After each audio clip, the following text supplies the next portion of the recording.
Party Chairman Gan Kim Yong, Secretary General Lee Hsien Loong, brothers and sisters from the NTUC, comrades here in the NTUC Center and all over Singapore. 2020 threw us into a crisis of a generation. Globally, COVID-19 has infected nearly 50 million people and taken more than 1 million lives. The world has been plunged into the worst recession in a century. In Singapore, we worked together as a nation. Through swift and decisive action, we avoided the worst of the crisis so far. We are gradually resuming economic and social activities, but we must be prepared for a long battle. This year, we also fought a tough GE under extraordinary circumstances. Online campaigning took center stage. Our activists adapted. Thank you all for rising to the challenge. We secured a clear mandate, but our vote share at 61% was lower than we had hoped for. Despite our best efforts and the hard work of our activists, we lost Aljunied, Sengkang, and Hougang. While Singaporeans made clear that they want a PAP in charge, they also signaled their anxieties about the future and a desire for more diversity in Parliament. We must respond to these concerns, strengthen our base, and win back the ground. Sec-Gen and I asked Comrade Desmond Lee to reach out to our activists after the GE to do a review and to gather views. I thank all of you for your honest and useful feedback. The review has been completed and the CEC will be discussing the findings. Let me take some time today to share some reflections on GE 2020 and how we can move forward. Our politics is becoming more contested. We saw this in 2011 and it played out again in GE 2020. The desire for greater diversity was clearly felt during the campaign. The opposition's call for more alternative voices resonated on the ground. Voters concerned about job security and the cost of living responded to calls for stronger checks and balances as the economic situation worsened. This is why efforts to play up fears of an opposition wipeout gained traction. This desire for greater diversity, for more checks and balances, is here to stay. Subsequent GEs will only get tougher. Opposition candidates will seek to deny us a 2/3 majority in Parliament and thereafter to displace us and form the government. The right to lead must be earned. We must continue to govern well and win the trust of our people. And we must be alert to what is at stake.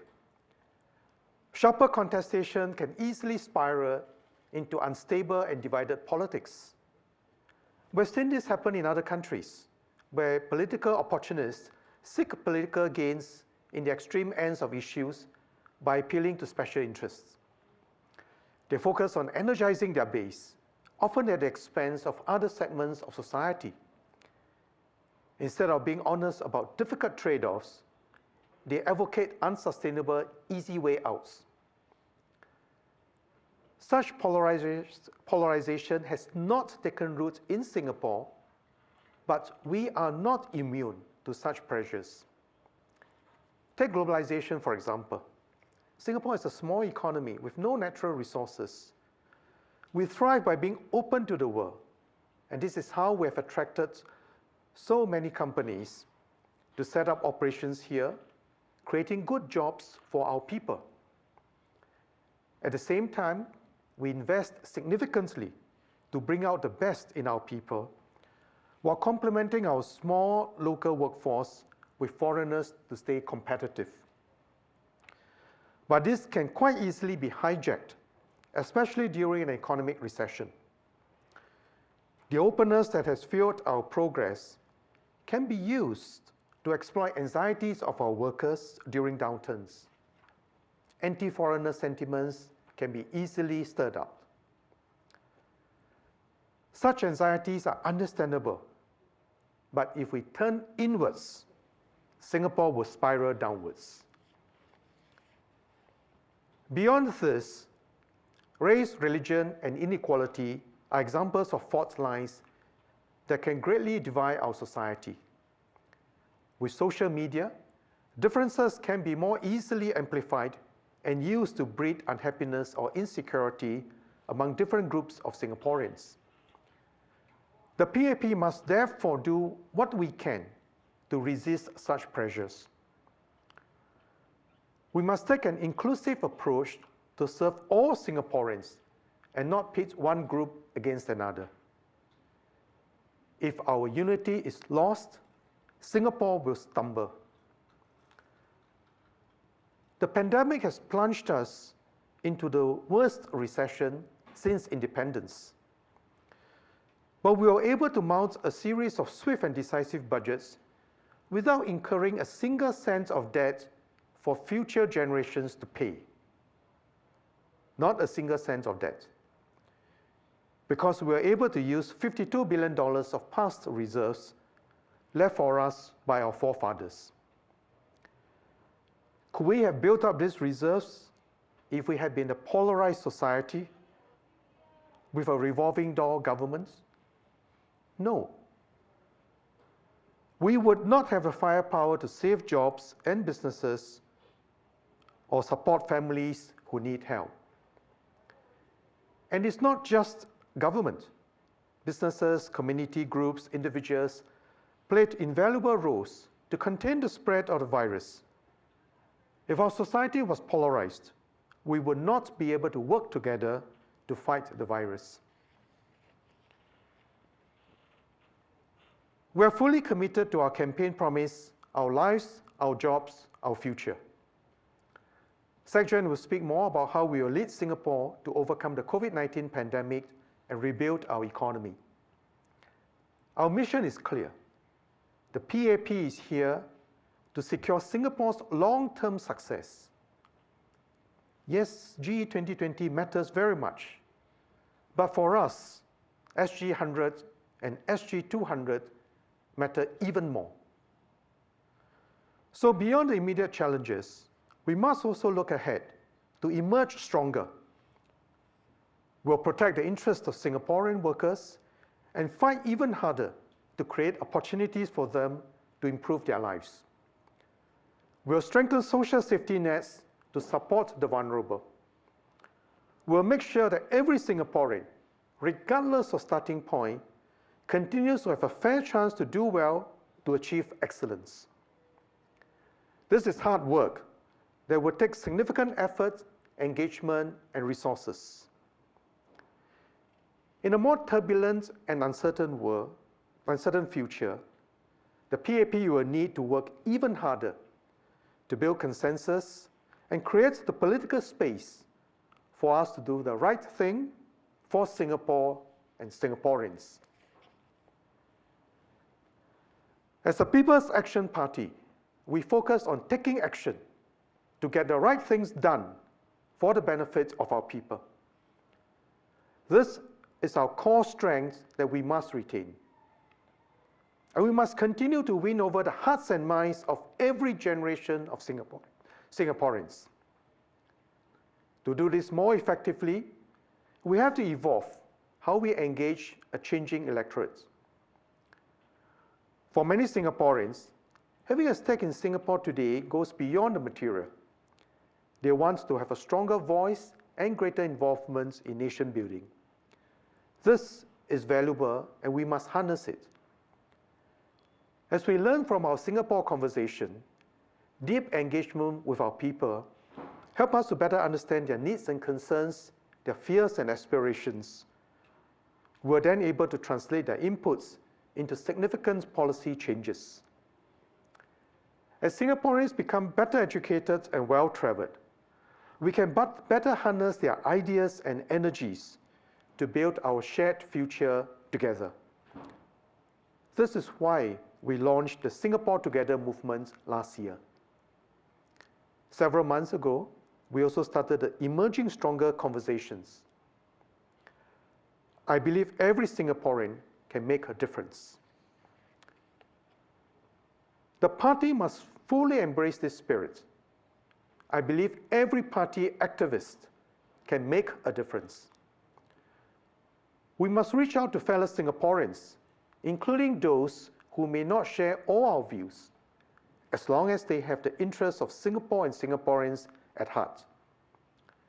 Where differences arise, we must find ways to engage them in an inclusive and constructive manner. Working closely and sincerely with fellow Singaporeans is how we will hold the ground and sustain trust in the PAP. So while we have a good mandate, we must remain humble and work together to win the support of our people, including those who did not vote for us. Strong ground engagement remains fundamental. In fact, face-to-face engagement has always been our strength. Singaporeans must see the PAP not just as a capable government, but as people they can relate to, whom they can trust. All divisions have made the people's sessions. Many divisions have also reached out in various ways, including doing mobile MPS walkabouts and visiting families with needs. Some activists have been doing house visits without their branch chairman to reach out to residents. As many of you observed, doing this outreach sincerely is an important way to show care and concern for our people across ages, races, and estates. And in this time of pandemic and recession, our activists must look out for residents who are affected and lend our support.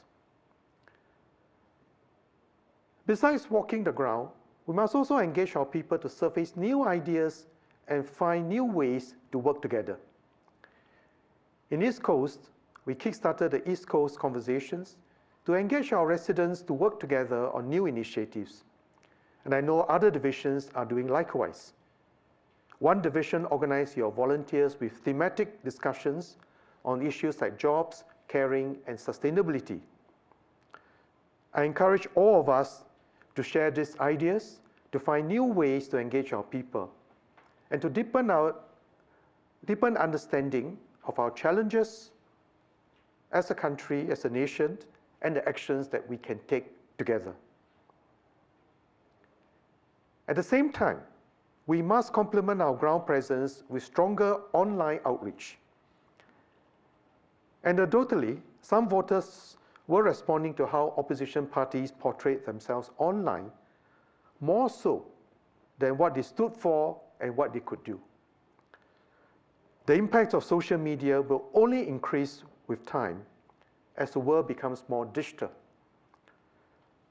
As experiences elsewhere and in Singapore show, bad news and negative spin travel faster and further. Solid facts and figures are seen as stodgy. Substance is essential, but we must strive to master the new medium. We must have a stronger online presence. It will take experimentation and imagination to adapt our content and messaging in new ways. It will also take time. We have been improving, but we must do more and faster. For example, I'm glad that there's been a concerted effort to actively profile our parliament debates on the PAP website and on social media. This way, Singaporeans can better see how their MPs are actively bringing views on the ground to Parliament and how the government has addressed them. Such efforts also give the public a better sense of the breadth of ideas within the party. For instance, during the debates at the reopening of Parliament, PAP MPs raised many proposals to support Singapore workers and businesses, including tougher measures against hiring bias and ideas to create more jobs. Our PAP MPs are a big source of diverse ideas. Some of our MPs also successfully built a following on social media introducing political and policy issues, and engaging with residents in interesting new ways. Comrade Tranjin, for example, not only explains policies and what the party stands for well, he has also gotten people excited about how Parliament works. Some branches also have dedicated online teams. Through social media, we can provide another channel for us to understand the needs and concerns of our people better and to engage them. Finally, we must continue to broaden and renew our ranks. In the recent GE, we fielded our most diverse slate of 27 new candidates. As a national party, we must continue to recruit widely so that our MPs and activists can represent the growing diversity of our society. As a broad tent that occupies the middle ground, the PAP can better organize ourselves to champion the concerns of various groups.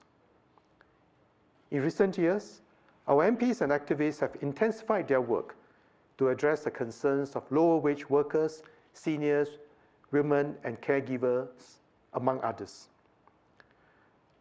They are effective voices because they understand the concerns of these groups and our current approach of helping them, and are able to put forth good proposals that can make a difference.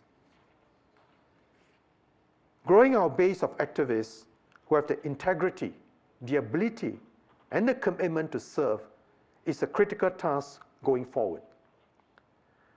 We must make an even more deliberate effort to recruit people with diverse viewpoints and perspectives who share our passion and values to do right by Singapore and Singaporeans. We must convince them to join the PAP because this is their best way to make a difference.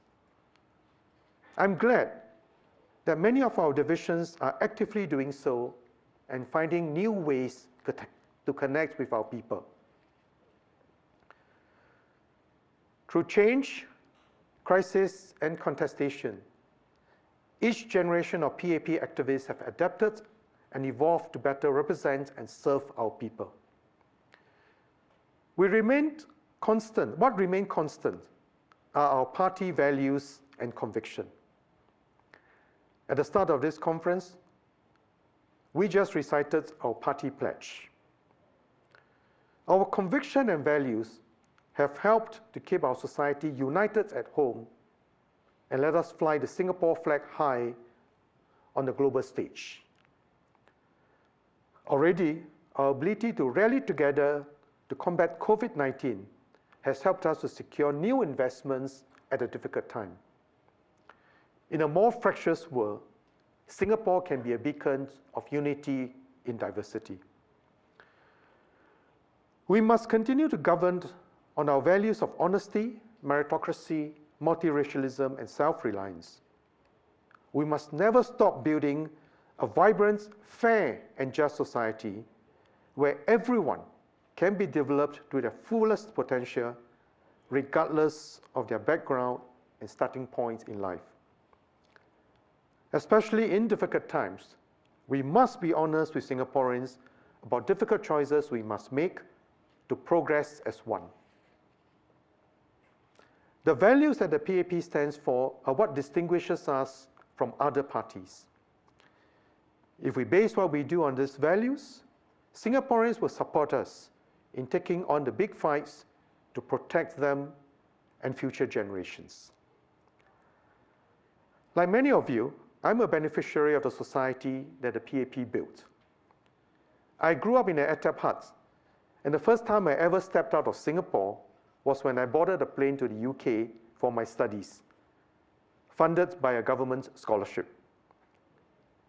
This red passport opened up possibilities that would have been beyond the reach of a kampong boy.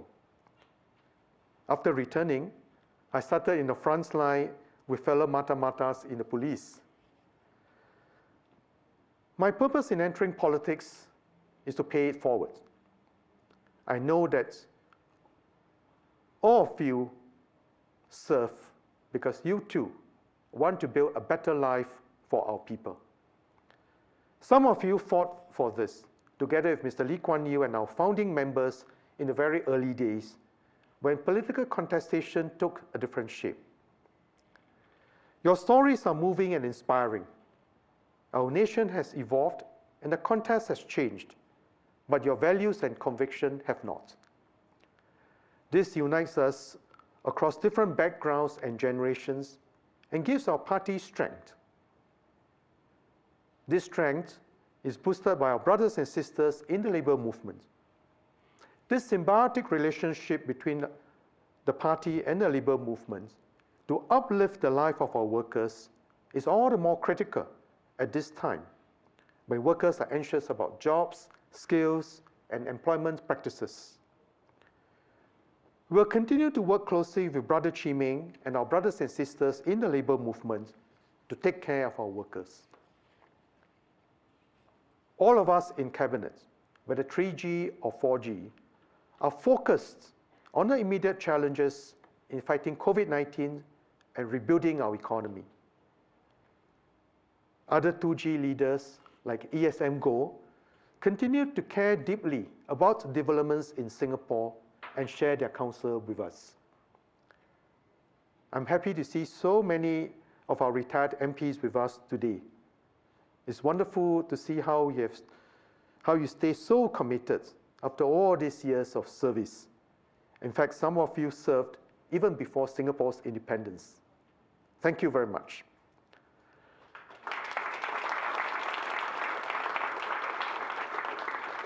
With all of your support, we are committed to leading the PAP as a party of strong values and conviction, as a party with a deep sense of purpose, and as a party with the will and drive to get things done with our people, for our people.